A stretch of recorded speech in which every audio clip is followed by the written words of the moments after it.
ത്രിയേക ദൈവത്തിൻ്റെ വലിയ തിരുനാമത്തിന് മഹത്വമുണ്ടായിരിക്കട്ടെ.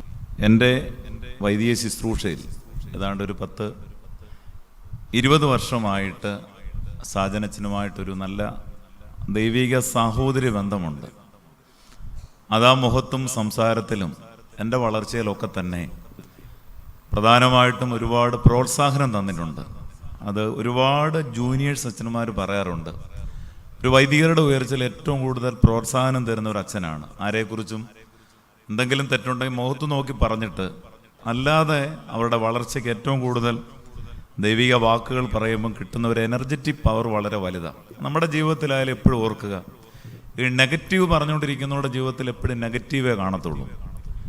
എന്നാൽ നല്ല വാക്കുകൾ കൊണ്ടും നല്ല ആശയങ്ങൾ കൊണ്ടും നല്ല പ്രോത്സാഹനം കൊണ്ടും നല്ല ചിരി കൊണ്ടും അച്ഛൻ്റെ പുറയിലൊക്കെ പോയിരിക്കുമ്പം പല പള്ളിയിലും പറ്റുന്നൊരു പ്രശ്നം, അച്ഛൻ എല്ലാവരോടും സന്തോഷത്തോടെ ചിരിച്ച് ഇടപെടുമ്പം എനിക്കത് അറിയില്ല, ഒത്തിരി ട്രൈ ചെയ്യാൻ നോക്കിയിട്ടും പറ്റുന്നില്ല. അത് ജീവിതത്തിലെ വലിയൊരു ക്വാളിറ്റിയാണ് പ്രിയമുള്ളവരെ. കാരണം ഒരുപാട് ടെൻഷനുള്ളൊരു കാലഘട്ടമാണ്. അച്ഛൻ എപ്പോഴും പറയുന്നൊരു കാര്യം, അച്ഛാ ഇന്ന് ആയുസ്സെല്ലാം വളരെ ചുരുക്കമാണ്, 45, 50, 55. ഇച്ചിരി ഗെയിനിടാ, എനിക്ക് സംസാരിക്കാൻ പാട്, പിന്നെ അത് കുറയ്ക്കുന്നതാണ്. 45, 50, 60 വയസ്സൊക്കെയാണ് ഉള്ളത്. ആ സമയത്ത് വെറുതെ നമ്മൾ ടെൻഷൻ എടുപ്പിക്കാതെ ഈ ഭൂമിയിൽ നിന്ന് പോകുമ്പം എല്ലാവരോടും സന്തോഷത്തോടെ പോകുവാനുള്ള, പ്രത്യാശയോടെ ഇടപെടാനുള്ളൊരു നല്ല മനസ്സ്. നമ്മുടെ കുർബാനയിൽ ഇവാനിയൂസിൻ്റെ ക്രമത്തിൽ വളരെ സ്ട്രൈക്കിംഗ് ആയിട്ടുള്ള ഒരു 5 വരിയുണ്ട്. കർത്താവെ, നിഷ്കളങ്ക മനസ്സോടും വിശുദ്ധ വിചാരത്തോടും പരമാർത്ഥമുള്ള നാവോടും ശരീരവെടുപ്പോടും ആത്മധൈര്യത്തോടും കൂടെ നിന്റെ മുമ്പാകെ നിൽക്കുവാൻ. എത്ര സുന്ദരമായ വരിയാണ്. കർത്താവെ, നിഷ്കളങ്ക മനസ്സോടും വിശുദ്ധ വിചാരത്തോടും പരമാർത്ഥമുള്ള നാവോടും ശരീരവെടുപ്പോടും ആത്മധൈര്യത്തോടും നിന്റെ മുമ്പാകെ നിൽക്കുവാൻ ഞങ്ങളെ യോഗ്യരാക്കണമേ. ജീവിതത്തിന് എപ്പോഴും ഈ പരിശുദ്ധന്മാരുടെ എല്ലാം പെരുന്നാൾ കൊണ്ടാടുമ്പോൾ പ്രിയമുള്ളവരെ, ഓരോ പെരുന്നാൾ കഴിയുമ്പോഴും നമുക്ക് സർവശക്തൻ തരുന്ന ഈ ഒരു ആയുസ്സിൽ എന്തെല്ലാം നന്മകൾ, എന്തെല്ലാം ദൈവിക സ്പർശനങ്ങൾ മറ്റുള്ളവർക്ക് കൊടുക്കാമെന്നും നന്നായി നമ്മൾ പഠിക്കണം. ഈ സഹോദരന്മാരെക്കുറിച്ച്, ഗിവർഗീസ് സഹോദരയെക്കുറിച്ച് പ്രത്യേകിച്ചും നമ്മൾ ധാരാളം കേട്ടിട്ടുണ്ട്, അറിഞ്ഞിട്ടുണ്ട്. എങ്കിലും ഇന്നത്തെ പ്രസംഗത്തിൽ നിന്ന് ഞാനൊരു വാക്യം മാറി എന്ന് പറയട്ടെ. അതെൻ്റെ പ്രസംഗ വിഷയമല്ല. പലരും പറയാറുണ്ട് എന്തിനാണ് മധ്യസ്ഥ പ്രാർത്ഥന, എന്തിനാണ് വിശുദ്ധന്മാരെ ഓർക്കുന്നത്, ബൈബിളിൽ എവിടെങ്കിലും തെളിവുണ്ടോ? വിശുദ്ധന്മാരെ മധ്യസ്ഥന്മാരെ ഓർക്കുന്നതിൻ്റെ ഏറ്റവും വലിയ തെളിവാണ് വെളിപാട് പുസ്തകം 8:4. ധൂപവർഗത്തിൻ്റെ പുക വിശുദ്ധന്മാരുടെ പ്രാർത്ഥനയോടുകൂടെ ദൂതന്റെ കയ്യിൽ നിന്ന് യഹോവയുടെ സന്നിധിയിലേക്ക് കയറി. വിശുദ്ധന്മാരെ മധ്യസ്ഥന്മാരെ ഓർക്കാൻ ഇതിനേക്കാൾ വലിയൊരു വാക്യം ബൈബിളിൽ ഉണ്ടോ എന്ന് എനിക്ക് സംശയമുണ്ട്. ധൂപവർഗത്തിൻ്റെ പുക വിശുദ്ധന്മാരുടെ പ്രാർത്ഥനയോടുകൂടെ ദൂതന്റെ കയ്യിൽ നിന്ന് യഹോവയുടെ സന്നിധിയിലേക്ക് കയറി. നമ്മളിത് ശരിക്കും അറിയണം, രുചിച്ചറിയണം. ഇപ്പം തന്നെ ദേവാലയത്തിൽ വരുമ്പം എനിക്ക് തന്നെ കൂടുതൽ ക്ലോസായിട്ട് അറിയാവുന്ന മാത്യൂറി സാറും ഒക്കെ തന്നെ, എനിക്ക് അവരോടുള്ള സ്നേഹം കൂടുന്നത്, അല്ലെങ്കിൽ നമ്മുടെ സ്നേഹബന്ധം കൂടുന്നത്, നമ്മളെപ്പോഴും ഓർക്കും പള്ളിയിലെ നമസ്കാരത്തിനും ആരാധനയ്ക്കും നമ്മൾ ഉഴപ്പരുത്. പല പള്ളിയിലും ചെന്നാൽ ഈ ട്രസ്റ്റി സെക്രട്ടറിമാർ ഇവരാരും ഇങ്ങനെയുള്ള കാര്യത്തിന് സഹകരിക്കാറില്ല. എപ്പോഴും ഓർക്കുക, കുർബാന, ആരാധന, നമസ്കാരം, നമ്മളറിയാതെ ധൂപപ്രാർത്ഥനയും നമ്മളറിയാതെ നമ്മുടെയുള്ള ആരാധനയുടെ മഹത്വം നമ്മളെ അങ്ങ് സ്വർഗത്തിലേക്ക് കൊണ്ടെത്തിക്കും. അത് കഴിഞ്ഞ് ഇറങ്ങുമ്പോൾ ഉണ്ടല്ലോ, നമ്മുടെ തലയ്ക്ക് ചുറ്റും വലിയ ഓറ വരും. നമ്മുടെ തലയ്ക്ക് ചുറ്റും കിട്ടുന്ന ഒരു വലിയ പ്രകാശമുണ്ട്. ആ പ്രകാശം കുർബാനയിലും നമസ്കാരങ്ങളിലും ആരാധനയിലൊക്കെ തന്നെ ലഭിക്കുവാൻ തൊക്കൊണ്ടിടയും. അതുകൊണ്ട് പ്രിയപ്പെട്ടവരോട് പറയട്ടെ, ഈ പെരുന്നാൾ ദിവസങ്ങളിൽ നിങ്ങൾ നമസ്കാര സമയത്ത് ആദ്യത്തെ കൗമ തുടങ്ങുമ്പോൾ തന്നെ ഇവിടെ കാണണം. അതുപോലെ കുർബാനയ്ക്ക് നമ്മൾ എവിടെ ഇത് വിട്ടൊരു കാര്യത്തിന് പോകരുത്. കാരണം ആലോചിച്ച് നോക്കി, ഒരു ദിവസം എത്ര മണിക്കൂറുണ്ട് പറഞ്ഞേ? ഒരാഴ്ചയോ? നമുക്കറിയത്തില്ല. 168 മണിക്കൂറുണ്ട്. ഈ 168 മണിക്കൂറിൽ ദശാംശം മാറ്റി വെച്ചാൽ തന്നെ 16-20 മണിക്കൂറേ ഉള്ളൂ. നമ്മൾ പ്രാർത്ഥനയ്ക്ക് ഇത്രയും സമയം മാറ്റുന്നുണ്ടോ? മുടങ്ങാതെ നമസ്കരിക്കുക, മുടങ്ങാതെ കുർബാനയ്ക്ക് വരിക, മുടങ്ങാതെ ഉപവാസം, പ്രാർത്ഥനകൾ, ഇത് കൃത്യമായിട്ട് നടത്തിയാൽ നമ്മുടെ ഭവനത്തിൽ എത്ര പ്രയാസങ്ങൾ വന്നാലും അറിയാതെ ദൈവമക്കളെ നമുക്ക് ദൈവം പിടിച്ചു നിൽക്കാനുള്ള ശക്തി തരും. കുടുംബത്തിൽ പ്രാർത്ഥന മുടക്കരുത്, കുടുംബത്തിൽ നമസ്കാരം മുടക്കരുത്, പള്ളിയിൽ ആരാധനയ്ക്ക് ഉഴപ്പരുത്. ഇതൊക്കെ ഉഴപ്പുമ്പോഴാണ് നമ്മൾ അറിയാതെ നമ്മുടെ പവർ മാറും.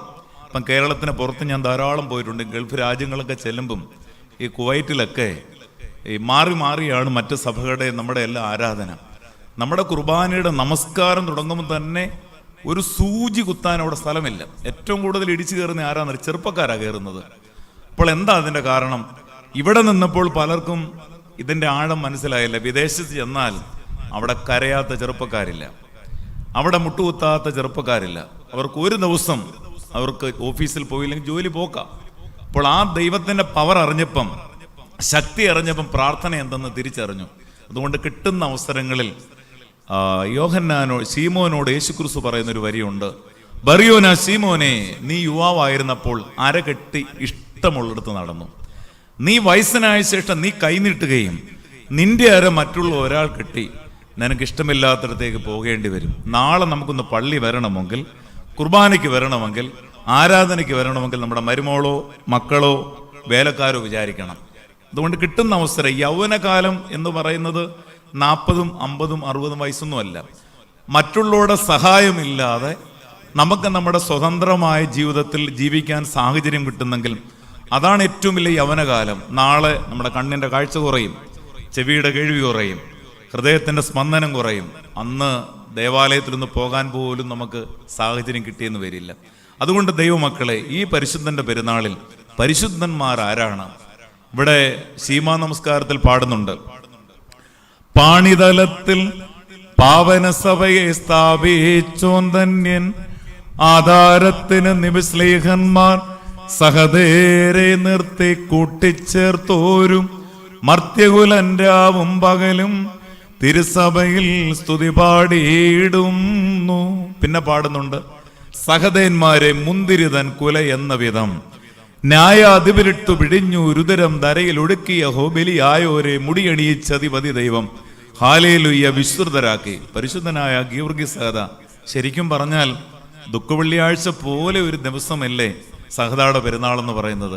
നമുക്ക് വേണ്ടി രക്തസാക്ഷിത്വം വഹിച്ചവർ.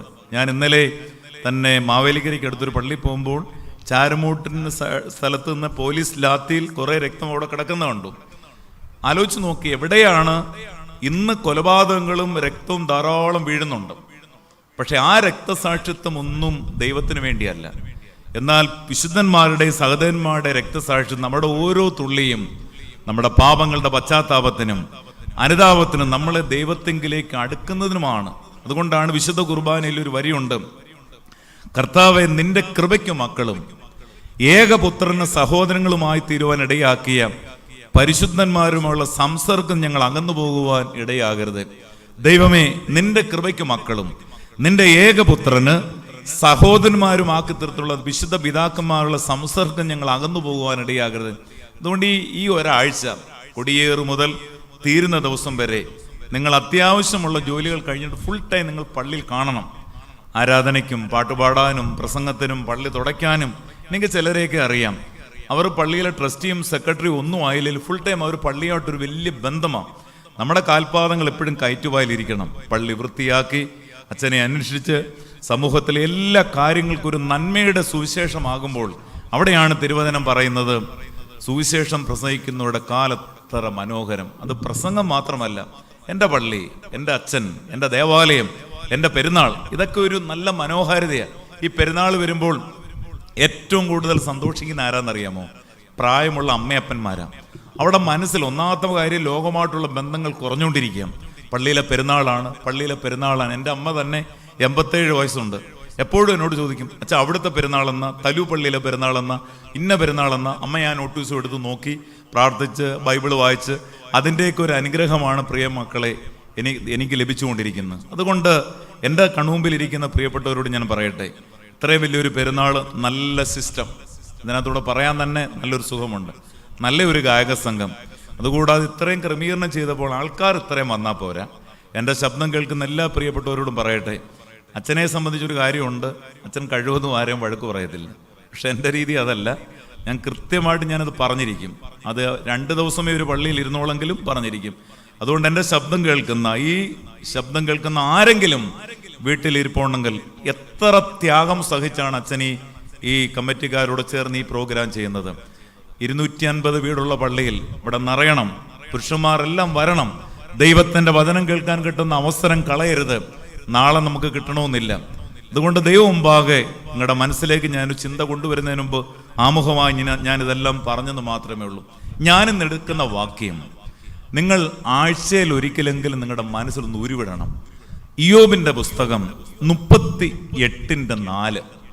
ഇയ്യോബ് 38:4. ഞാൻ ഭൂമിക്ക് അടിസ്ഥാനമിട്ടപ്പോൾ നീ എവിടെയായിരുന്നു? ഞാൻ ഭൂമിക്ക് അടിസ്ഥാനമിട്ടപ്പോൾ നീ എവിടെയായിരുന്നു? പ്രിയമുള്ളവരെ, ദൈവം ഇയ്യോബിനോട് ചോദിക്കുന്ന ഒരു ചോദ്യമാണ്. ഇയ്യോബേ, ഞാൻ ഭൂമിക്ക് അടിസ്ഥാനമിട്ടപ്പോൾ നീ എവിടെയായിരുന്നു? ദൈവമക്കളെ, എന്തുമാത്രം ചിന്തിക്കാനുള്ള ഒരു വാക്യമാണത്. 2 ആശയങ്ങൾ പറഞ്ഞുകൊണ്ട് ഞാൻ അവസാനിപ്പിക്കാം. ഒന്ന്, ഇതിലൂടെ ദ പവർ ഓഫ് ഗോഡ്, ദൈവത്തിന്റെ ശക്തി. ചേർന്ന് നിങ്ങൾ 2 വാക്യം കൂടി കുറിക്കണം. യെശയ്യാവ് 40:12 സദൃശ്യവാക്യം 30:4.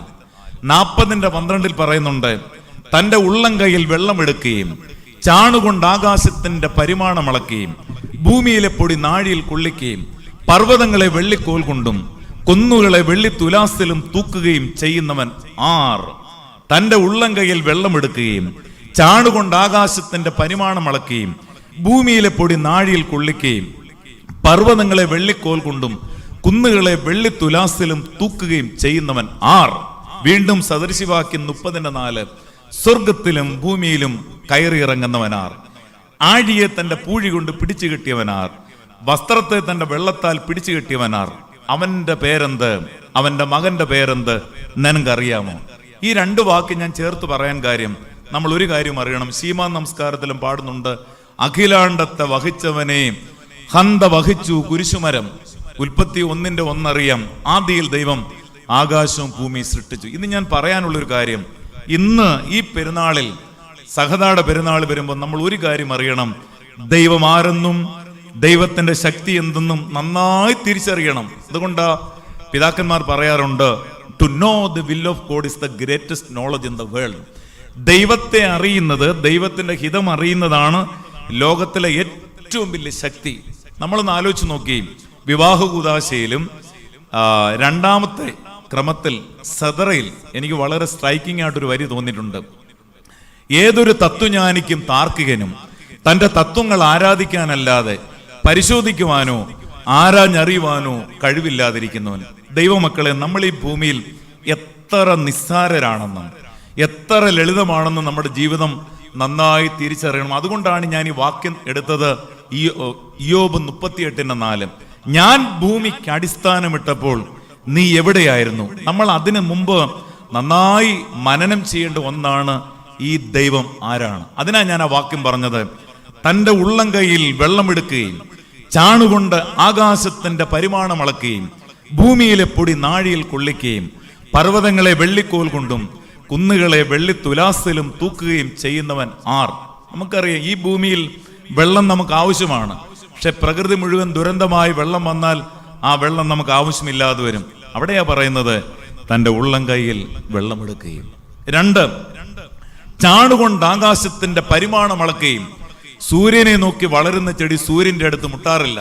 എന്നാൽ ഇവിടെ പറയുന്നുണ്ട്, ചാണുകൊണ്ട് ആകാശത്തിന്റെ പരിമാണം അളക്കുകയും ഭൂമിയിലെ പൊടി നാഴിയിൽ കൊള്ളിക്കുകയും പർവ്വതങ്ങളെ വെള്ളിക്കോൽ കൊണ്ടും കുന്നുകളെ വെള്ളിത്തുലാസിലും തൂക്കുകയും ചെയ്യുന്നവൻ ആർ?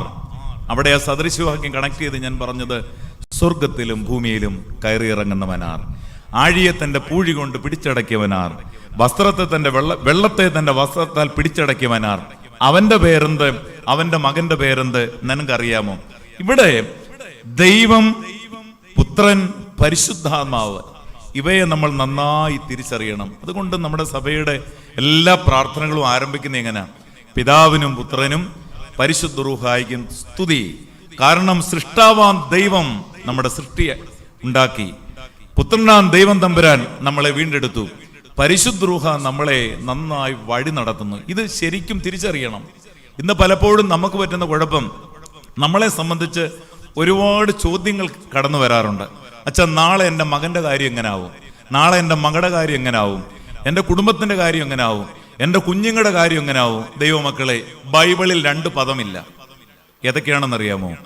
നിരാശയെന്നും പ്രശ്നമെന്നും 2 വാക്കുകൾ ബൈബിളില്ല. എവിടെ വേണമെങ്കിലും വായിച്ചു നോക്കിയോ. ഉൽപ്പത്തി മുതൽ വെളിപാട് വരെ വായിച്ചാൽ നിരാശയെന്നും പ്രശ്നമെന്നും 2 വാക്കുകൾ ബൈബിളിലില്ല. അതിന്റെ അർത്ഥം എന്തെന്നറിയാമോ? ദൈവത്തെ അറിയുന്നവർക്ക് നിരാശയില്ല, ദൈവത്തെ അറിയുന്നവർക്ക് പ്രശ്നമില്ല. അവരെ പറയുന്ന പേരാണ് നീതിമാൻ. അപ്പൊ ദൈവം ആരെന്നറിഞ്ഞവരാണ് നീതിമാന്മാർ. അതുകൊണ്ടാണ് അവിടെ രക്തം സഹദേന്മാരെ മുന്തിരിതൻ കുലയെന്ന വിധം ന്യായാധിപരിട്ടു പിടിഞ്ഞു രുതിരം ധരയിൽ ഒഴുക്കിയഹോ ബലിയായോരെ മുടിയണിയിച്ച് അധിപതി ദൈവം ഹാലേലുയ്യ വിസ്തൃതരാക്കി. ഈ ലോകത്തിൽ ഈ പിതാക്കന്മാര്, വിശുദ്ധന്മാര്, സഹതാമാരും അവിടെ രക്തം മുഴുവൻ ഊറ്റുവാൻ, ദൈവത്തിന് വേണ്ടി ത്യാഗം സഹിക്കുവാൻ മെയിനായി ഈ ലോകത്തിൽ അവർ അവതരിച്ചത് ദൈവം ആരാന്ന് നന്നായി തിരിച്ചറിഞ്ഞതുകൊണ്ടാണ്. അതുകൊണ്ട് എൻ്റെ ശബ്ദം കേൾക്കുന്ന പ്രിയപ്പെട്ട സഹോദരങ്ങൾ ഓർക്കണം, ഓരോ പെരുന്നാളിലും ഓരോ കുർബാനയിലും കടന്നു വരുമ്പോഴുണ്ടല്ലോ ദൈവത്തെ ശരിക്കും അറിയണം. അതുകൊണ്ടാണ് സങ്കീർത്തനക്കാരൻ പറയുന്നത് 34:1, ഞാൻ യഹോവയെ എല്ലാ കാലത്തും വാഴ്ത്തും, അവന്റെ സ്തുതി എപ്പോഴും എൻ്റെ നാവിന്മേലിരിക്കും. പിന്നെ താഴോട്ട് പറയുന്നത് എന്താ? യഹോവ നല്ലവനെന്ന് രുചിച്ചറിവീൻ, അവനെ ശരണമാക്കുന്ന മനുഷ്യൻ ഭാഗ്യവാൻ. യഹോവ നല്ലവനെന്ന് രുചിച്ചറിവീൻ, അവനെ ശരണമാക്കുന്ന മനുഷ്യൻ ഭാഗ്യവാൻ. നമ്മളെപ്പോഴും ഈ ശ്വാസം പോകരുത്. ഒരിക്കൽ അച്ഛൻ എന്നോട്, ഞാൻ ഈ അടുത്തിടയ്ക്ക് നമസ്കാരം നടത്തുമ്പോഴല്ല, ഇന്ന് ഇങ്ങോട്ട് കയറി വന്നപ്പോഴും ആലോചിച്ചു, അച്ഛാ വീട്ടിൽ ഞങ്ങൾ ക്രിസ്റ്റോയും എല്ലാം കൂടെ അല്ലെങ്കിൽ പള്ളിയിലായാലും ഈ നമസ്കാരം നടത്തി ഇങ്ങനെ കുറെ കഴിയുമ്പോൾ ഞാൻ അങ്ങ് പറക്കും. ഇത് ചുമ്മാതെ പറഞ്ഞ വരിയല്ല, ദൈവവുമായിട്ടൊരു ബന്ധം വരുമ്പോഴേ അങ്ങനെ അറിയാൻ പറ്റൂ. നിങ്ങൾ കുർബാനയ്ക്ക് നമസ്കാരം എന്താ നമുക്ക് ഈ ഒരു കെയർലെസ് വരുന്നതെന്നറിയാമോ? ആ ടച്ച് പോകുന്നത് കൊണ്ടാണ്. ഇപ്പം നമ്മുടെ കുഴപ്പമെന്ന് പറയുന്നത് ആരും നമ്മളെ ഒന്നും പഠിപ്പിക്കുന്ന ഇഷ്ടം, നമ്മളങ്ങ് ഭയങ്കര പൂർണ്ണരാ. നമ്മൾ അതിനാ പറഞ്ഞു, ദൈവം ആരെന്നറിഞ്ഞാൽ വിശുദ്ധന്മാരെ നമ്മൾ അറിയും, വിശുദ്ധന്മാരാരെന്നറിഞ്ഞാൽ ഗുരുക്കന്മാരെ നമ്മൾ അറിയും, ഗുരുക്കന്മാരെ നമ്മൾ അറിഞ്ഞാൽ മാതാപിതാക്കന്മാരെ അറിയും, മാതാപിതാക്കന്മാരെ നമ്മൾ അറിഞ്ഞാൽ അച്ഛന്മാരെ നമ്മൾ അറിയും, അച്ഛന്മാരെ നമ്മൾ അറിഞ്ഞാൽ മുതിർന്നവരെ നമ്മൾ അറിയും, മുതിർന്നവരെ ഈ ഹൈറാർക്കി നമ്മൾ അറിയുമ്പോൾ ദൈവം ആരെന്നറിയും. അല്ലെങ്കിൽ സങ്കീർത്തനം 14:53 ദൈവമില്ല എന്ന് മൂഢൻ തന്റെ ഹൃദയത്തിൽ പറയുന്നു. അവർ വഷളന്മാരായ മ്ലേച്ഛമായ നീതികേട് പ്രവർത്തിക്കുന്നു, നന്മ ചെയ്യുന്നവൻ ആരുമില്ല. ദൈവത്തെ അറിയുന്ന ബുദ്ധിമാൻ, നോക്കി, ദൈവത്തെ അറിയുന്ന ബുദ്ധിമാൻ ഉണ്ടോ എന്ന് കാണുവാൻ ദൈവം സ്വർഗ്ഗം നിന്ന് ഭൂമിയിലേക്ക് ഇറങ്ങി വരിക. ചിലരെ കണ്ടിട്ടുണ്ടോ? പള്ളിയിലൊക്കെ എത്ര പണമുണ്ടെങ്കിലും എത്ര സൗകര്യമുണ്ടെങ്കിലും വന്ന് നിൽക്കുന്ന കണ്ട ഭിക്ഷക്കാരേക്കാൾ കഷ്ടമായിട്ടാണ്. ഞാനേ അങ്ങനെ താണ രീതിയിലേക്ക് പോകണമെന്നല്ല ഞാൻ പറയുന്നത്. പലരും എനിക്കറിയാം. ഞാൻ ഒരു 13 പള്ളിയിൽ ഇരുന്നിട്ടുണ്ട്. കേരളത്തിന് പുറത്ത് ധാരാളം സ്ഥലങ്ങളിൽ പോയപ്പോഴും പല പള്ളിയിൽ എനിക്ക് ദർശനമായി തോന്നിയ ചില കാര്യമുണ്ട്. അവിടെ വീട്ടിൽ ചെന്നാൽ ഞാൻ എല്ലായിടവും പറയുന്നൊരു സംഭവം അച്ഛനൊക്കെ പല പ്രാവശ്യം കേട്ട് കാണും. ബോംബെയിൽ ഒരിക്കൽ കഷ്ടാനുവാഴ്ച നടത്താൻ പോയി. അവിടെ നമുക്കറിയാം, ഹോശാന മുതൽ ഉയർപ്പ് വരെ ശരിക്കും രാത്രി നമസ്കാരം, വെളുപ്പിലെ 1.5 മണിക്കൂർ, ഉച്ച നമസ്കാരം, വൈകിട്ട് നമസ്കാരം, ദുഃഖ വെള്ളിയാഴ്ച, പെസഹാദ്യ, ഇതെല്ലാം വരുമ്പോൾ ഏതാണ്ട് ഫുൾ ടൈം പള്ളിയിലാണ്. ഒരു കുടുംബം ഏതാണ്ട് 50-55 വയസ്സുള്ള ഒരു മനുഷ്യൻ, അദ്ദേഹത്തിന്റെ ഭാര്യ, 3 പെൺകുട്ടികൾ. ഇവരെല്ലാ ദിവസവും വെളുപ്പിലെ 4 മണിക്ക് യാത്ര ചെയ്ത് ഈ നമസ്കാരത്തിന് വരിക. വെളുപ്പിലെ 25 കിലോമീറ്റർ യാത്ര ചെയ്ത 1.5 മണിക്കൂർ. അത് കഴിഞ്ഞിട്ട് പിന്നെ അവർ പള്ളിയിൽ നിന്ന് പോകുന്നില്ല. അവിടെ കയ്യിൽ കുറച്ച് ബ്രെഡും പഴമുണ്ട്. 3 മണിക്ക് കഴിക്കും. ഈ ഇടസമയത്തെല്ലാം ഇവർ നിന്ന് ഫാൻ തുടയ്ക്കുന്നു, പള്ളി തുടയ്ക്കുന്നു. ദുഃഖ വെള്ളിയാഴ്ച എല്ലാവരും പോയപ്പോൾ അവർ ആ പ്ലേറ്റ് കഴുകുന്നു. പള്ളിമൂപ്പിനൊക്കെ ഉണ്ട്. പക്ഷെ ഇവരുടെ ഇഷ്ടം, ഞാൻ അവസാനം വികാരി അച്ഛനോട് ചോദിച്ചു, ഈ കുടുംബം ഏതാണെന്ന്. ഉടനെ വികാരി അച്ഛൻ പറഞ്ഞു, റൈറ്റ് സച്ച, ലാസ്റ്റ് ഡേയിൽ ആ വീട്ടിലാണ് ഫുഡ്. ഞാനവിടെ ചെന്നപ്പോഴുണ്ട് 2 പോലീസുകാർ വെളിയിൽ നിൽപ്പുണ്ട്. ബോംബെയിലെ സിറ്റി പോലീസ് അസിസ്റ്റന്റ് കമ്മീഷണർ, അദ്ദേഹം ബ്രാഹ്മണനായിരുന്നു. നമ്മുടെ സഭയിൽ ചേർന്നിട്ട് 8 വർഷം ട്രസ്റ്റി, 10 വർഷം സെക്രട്ടറി, 16 വർഷം കമ്മിറ്റി മെമ്പർ. അദ്ദേഹം പറയാം, അച്ഛാ എനിക്ക് ഇതൊന്നുമല്ല ഇഷ്ടം, എനിക്ക് പള്ളി വന്നൊന്ന് കരഞ്ഞ് എൻ്റെ മക്കൾക്ക് പള്ളി ഒന്ന് തുടച്ച് ദൈവം ആരാണെന്ന് അല്പമെങ്കിലും ഒന്ന് അറിഞ്ഞ് ദൈവം മുമ്പാകെ കണ്ണുനീരൊഴുക്കി പ്രാർത്ഥിക്കാനായി. എന്നിട്ട് പാടുക, മന്നവനേ മശിഹ സതതം തവ കരുണ വാതിലിൽ മുട്ടും നേ ധനികാ നിന്നിധി നിലയത്തിൻ ഏകണമേ കൃപയും വാഴ്വും നീ എൻ ഗതി തുണ ചെയ്യുക നിൻ സാക്ഷിയെ ലജ്ജിതനാക്കരുതേ ശരണവുമൻ ആശ്രയവും നീ.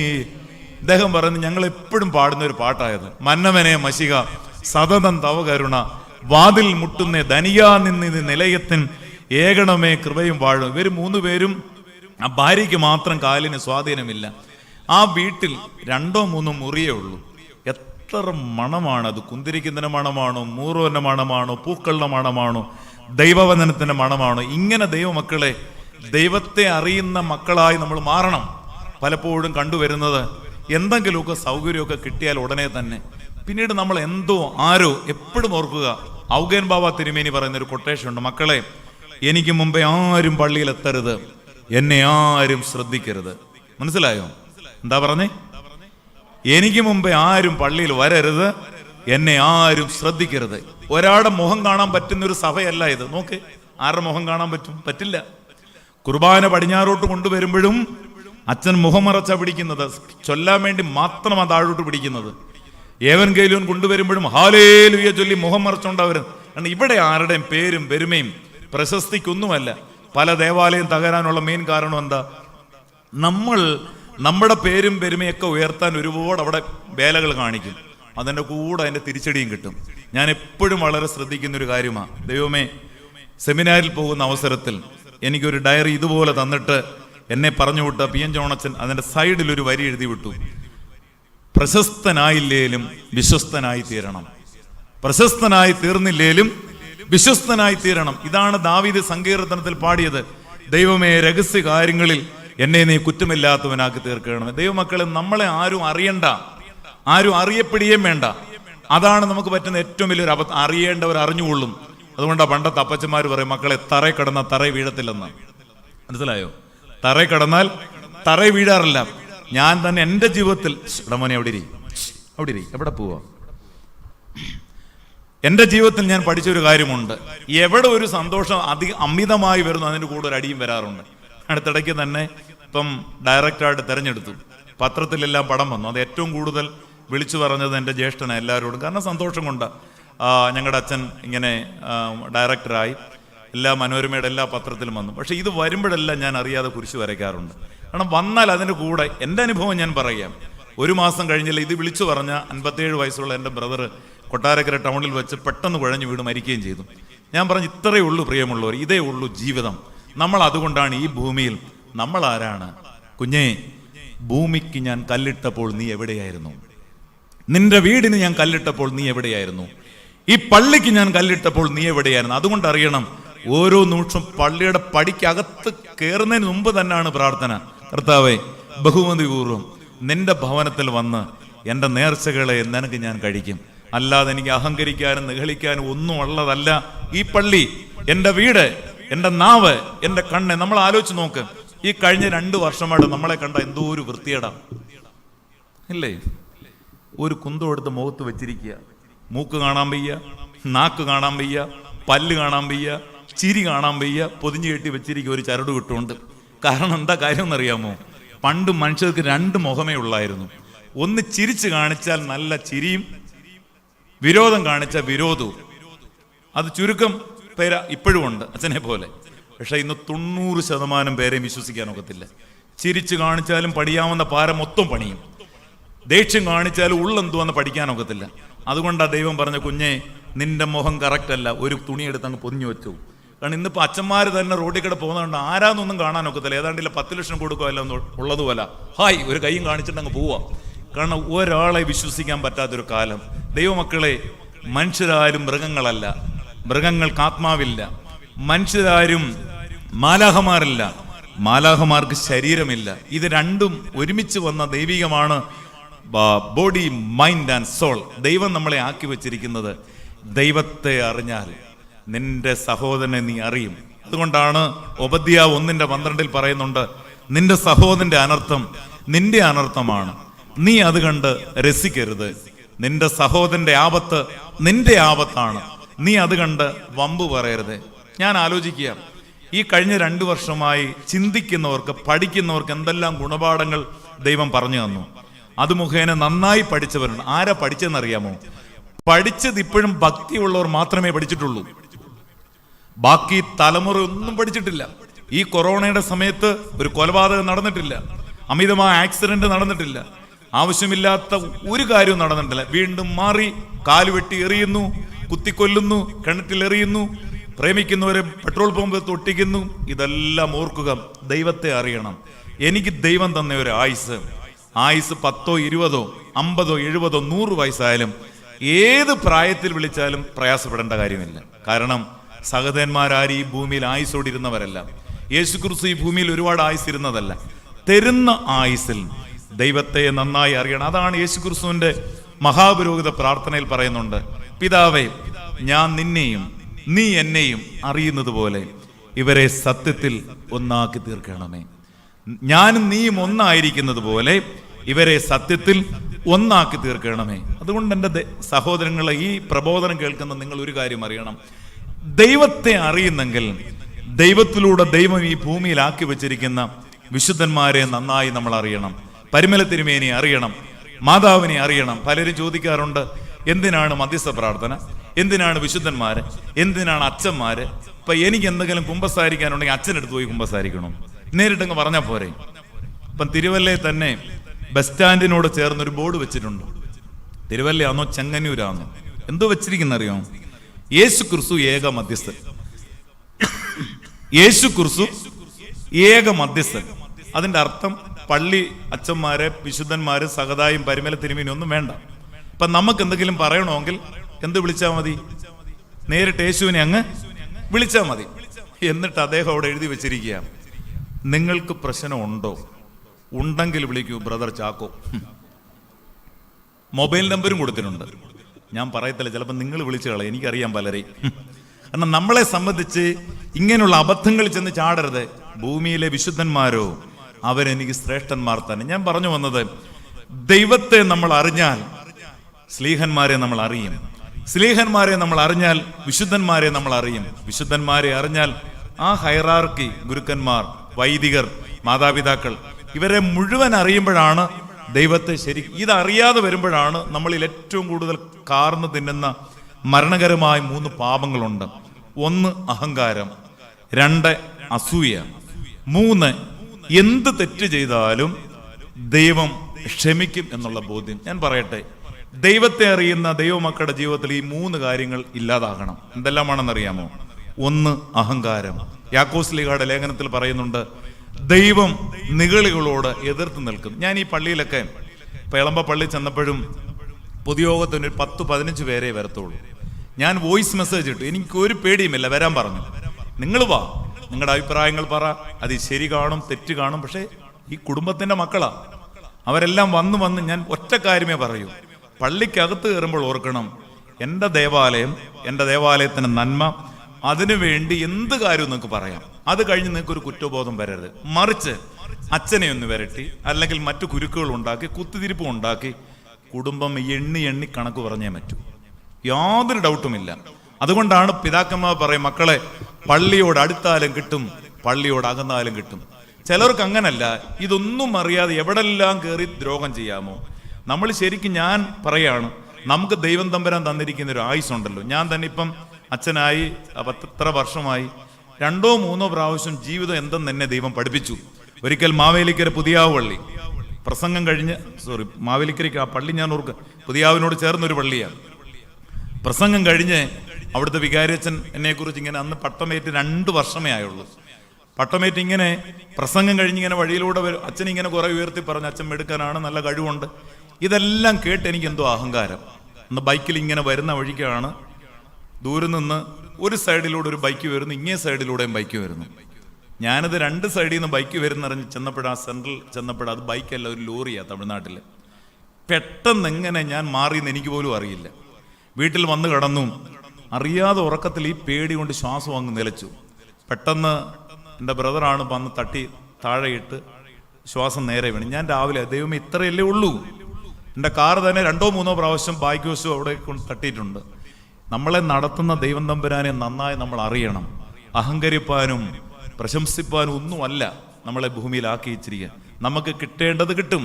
യേശുക്രിസ്തു പറഞ്ഞു, സ്വർഗത്തോളം ഉയർന്ന കബർന്ന ഭൂമി നീ പാതാളത്തോളം താണുപോകും. അത് നമ്മൾ ശരിക്ക് തിരിച്ചറിയണം. അത് വ്യക്തമായി നമ്മൾ തിരിച്ചറിഞ്ഞാൽ നമ്മുടെ ജീവിതത്തിൽ എപ്പോഴും നല്ല കാര്യങ്ങളും നല്ല ദൈവിക സാരാംശങ്ങളിലൂടെ നമുക്ക് വളരാൻ സാധിക്കും.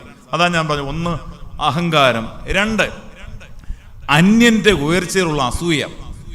ഇത് ടൈറ്റസ് സിസ്റ്റം പറയുന്നതല്ല, കുർബാന ക്രമത്തിലുള്ളതാണ്. അപ്പം അച്ഛനോടുള്ള എൻ്റെ ഏറ്റവും വലിയൊരു സ്നേഹം ഞാൻ കർത്തൂപ്പായിട്ടോട് പൊക്കി പറയല്ല, എന്ത് കാര്യം ചെയ്താലും ഒരു നല്ല സപ്പോർട്ട്. പ്രിയമുള്ളവർ, അതൊരു പോസിറ്റീവാണ്. ചന്ദനം ചുമന്നാൽ ചന്ദനം മണക്കും, ചാണകം ചുമന്നാൽ ചാണകം മടക്കും. ഒരാടെ മൊനയൊടിക്കാൻ വലിയ പാടൊന്നുമില്ല. നിങ്ങൾ ധൂപക്കുറ്റി കണ്ടിട്ടില്ലേ? ആ ധൂപക്കുറ്റി ശരിക്കും നമുക്കൊരു ഗുണപാഠം തരുന്നുണ്ട്. ഒരു 10ഓ 15ഓ കറുത്ത കരി എടുത്തിട്ട് ഒരു തീക്കനൽ അതിലിടും. ആ തീക്കനൽ ഊതുമ്പോഴാണ് അത് മുഴുവൻ പ്രകാശിച്ചിട്ട് ധൂപം ഇടുമ്പം അതിൻ്റെ ഗന്ധം, അതിൻ്റെ മണം ഈ പള്ളി മുഴുവൻ പകരും. മറിച്ച് ആ ധൂപക്കുറ്റി ഒന്ന് പൊരിക്കുമ്പോൾ ഒരു തുള്ളി വെള്ളം ഒഴിച്ചു നോക്കി, അത് മൊത്തം വീണ്ടും കറക്കും. ഇതുപോലാണ് നല്ല കണ്ണുകൊണ്ട്, നല്ല വാക്കുകൊണ്ട്, നല്ല ദർശനം കൊണ്ട് ഒരാളെ പൊക്കി പറയുമ്പം അതിനെ ദൈവികമായി പൊക്കി പറയാന്ന് വെച്ചാൽ വെറുതെ പ്രശംസിക്കുകയല്ല, നല്ല സപ്പോർട്ട് കൊടുക്കുക. ആ അനുഗ്രഹം അവിടെയും വരും. ഇപ്പൊ ധൂപക്കുറ്റി കത്തി കുന്തിരിക്കം ഇവിടെ വെച്ചിട്ടാൽ നേരെ പകരുന്നത് ഇതിന്റെ വാതിൽ വരെയാണ്, ഈ പരിസരം മുഴുവനാ. അവിടെയാണ് ദൈവികമായ നൽവരങ്ങൾ കിട്ടുന്നത്. ആ ഉയർച്ചയെ സന്തോഷിക്കുക. അതുകൊണ്ടാണ് തിരുവചനം പറയുന്നത്, സന്തോഷിക്കുന്നതോടൊപ്പം സന്തോഷിക്കുവാനും കരയുന്നവരോടൊപ്പം കരയുവാനിടയാകണം. മൂന്നാമത് പറയുന്നുണ്ട്, എന്ത് തെറ്റ് ചെയ്താലും ദൈവം ക്ഷമിക്കും എന്നുള്ള ബോധ്യം. പ്രിയമുള്ളവർ, ഇത് ഞാൻ കുർബാനയായിട്ടൊന്ന് ബന്ധപ്പെടുത്തി പറയാം. ഞാൻ പറയട്ടെ, പെരുന്നാളായാലും കഷ്ടാനുവാഴ്ചയായാലും എനിക്ക് നിങ്ങളോട് പറയാനുള്ളത്, വരിവരിയായിട്ട് വന്നങ്ങ് കുർബാന കൊള്ളേണ്ട ഒരാവശ്യവുമില്ല. ഇന്ന് ഞാൻ പറയട്ടെ, കുർബാന കൊണ്ട് രോഗം മാറുന്നതിന് പകരം കുർബാന കൊണ്ട് രോഗം കൂടുകയാണ്. നിങ്ങൾ ചിന്തിക്കേണ്ട കാര്യമാണ് ഞാൻ പറയുന്നത്. എങ്ങനെ കുർബാന കൊള്ളേണ്ടിയത്? എൻ്റെ പള്ളി തലൂർ വലിയ പള്ളിയാണ്, 462 വീട്ടുകാരുള്ള പള്ളിയാണ്. അവിടെ കുർബാന എൻ്റെ ശൈശവകാലത്ത് എനിക്കറിയാം 10ഓ 15ഓ 20ഓ പേര് കൂടുതൽ കുർബാന കൊള്ളത്തില്ല. ആ കുർബാന കൊള്ളുന്നവർ തലേന്ന്, എൻ്റെ മാവിക്കൊന്നും പള്ളി വരെ പാമ്പിയ കാഞ്ഞിരക്കമ്മ കുത്തിയവർ തലേന്ന് വൈകിട്ട് സന്ധ്യാനമസ്കാരം ചൊല്ലി കരയുന്ന കേൾക്കാം. ഞാൻ അത് കേട്ടാ വളർന്നത്. പിറ്റേന്ന് രാവിലെ ഈ കുർബാന കൊള്ളുന്നവരെല്ലാം രാവിലെ പള്ളി കാണും. ആ കുർബാന കൊണ്ട് വരുമ്പോൾ അവരുടെ തൂവാല മുഴുവൻ നനഞ്ഞിരിക്കും. രാവിലെ മുതൽ ഇന്ന് കരയുക. ഇത് മാറി മാറി മാറി മാറി മാറി മാറി വന്നിട്ട് സന്ധ്യാനമസ്കാരം കഴിയും 10 പേര്, അത് കണ്ടോണ്ട് 10 പേര്, അത് കണ്ടോണ്ട് ഇതിലേക്ക് ഇറങ്ങി ഒരു 50 പേര്. ഇതെന്നെ കുഞ്ഞുകളിയാണോ ഇത്? അതോ മാവേലി സ്റ്റോറി നിങ്ങൾ അരിവടിക്കാൻ വന്നയാണോ? Anything present, neatly present.